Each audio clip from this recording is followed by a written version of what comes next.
ezali bakoko na biso biso te na volonté ya mutu te lelo tosambelaka nzambe ya bayuda non.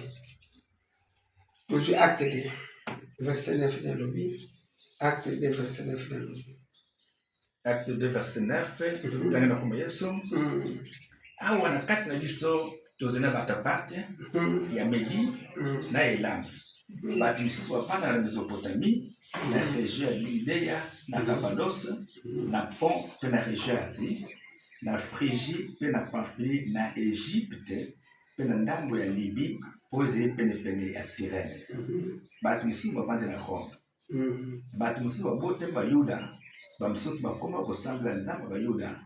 Bato misusu bawuti na esanga ya Crete to na Arabie. Merci. Verset 9 kasi kozongomona oyo ezali wana bapays ebele africain bakendaki mpona manifestation Saint-Esprit.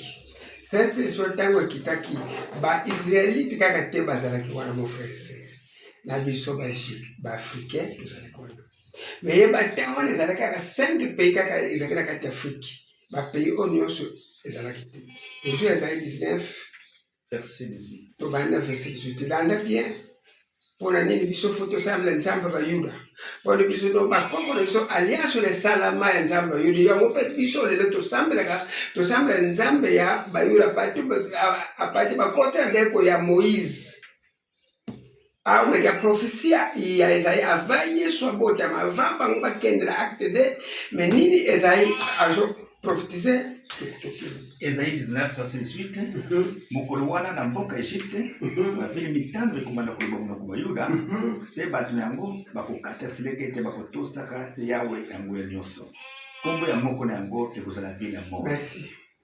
Oyo Bible Esaïe 19 verset 18 na kati ya Egypte bavile mitano bakokota na alliance ya bayuda eza prophétise na Ezaïe. Soki Ezaïe alobaki yango nzambe alobelaki soki Ezaïe alobaki yango nzambe alobelaki yisu na lobotami te.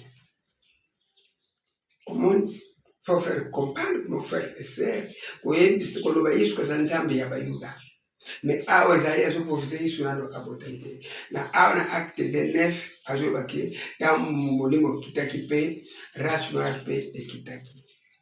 Mais dans ndenge alliance wana po ezonga Simon de Cyrène ndenge alliance wana po nzambe akonfirme ke raso pe linga raso se inazongela ngo.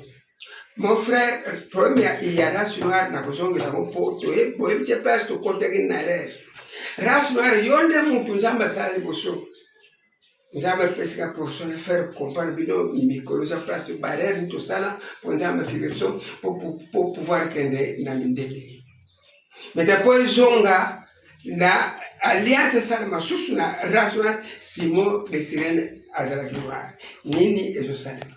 Luc 23 verset 26 awa basoda bazali kokende na Yesu bakutana moto moko ya mboka Cyrène kombo na ye Simon autani blanga bakangi mpe bapesi ye kuruzu ya Yesu mpo mema yango nsima na ye azwi kuruzu wana aede Yesu jusqu'au na kuwa kifo biso tokozwa message ya Yesu tina suka bango bazwaki ndambo bakoki kasi biso tokozwa ngo ti na suka alliance ezongi na race noire nzambe azala bino tozwa na 3e cycle.